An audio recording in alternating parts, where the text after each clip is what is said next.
Good morning. It is October 12th, and one of our students and friends, Matthew, asked about the sweet potatoes and was wondering if I'd dug any up yet. I think today is the day.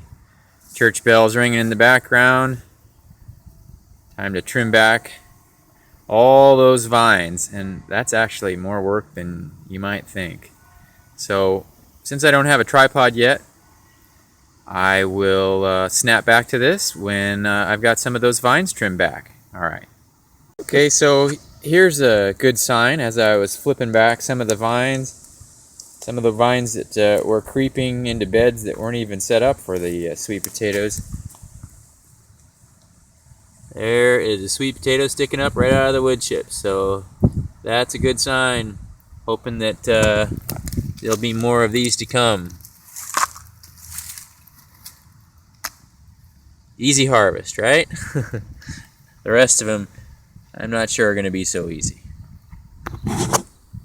Alright, so the vines have officially been cut back and moved over to the compost area. Still have some kale standing and some ripening jalapenos.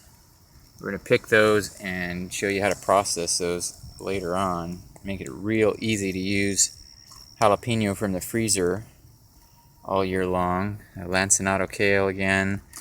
And then this I planted in July, and we've already harvested some from it, quite a bit actually.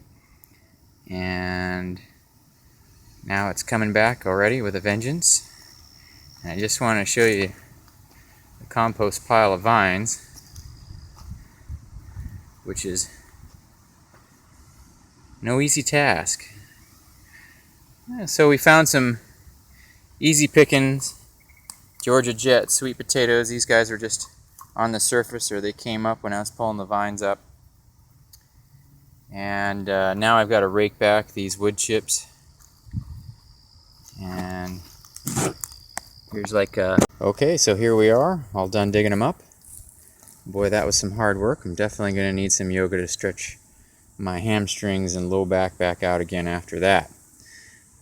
Boy, the wood chips are just in the way. And they also caused another little problem that I noticed. They held too much moisture in the soil.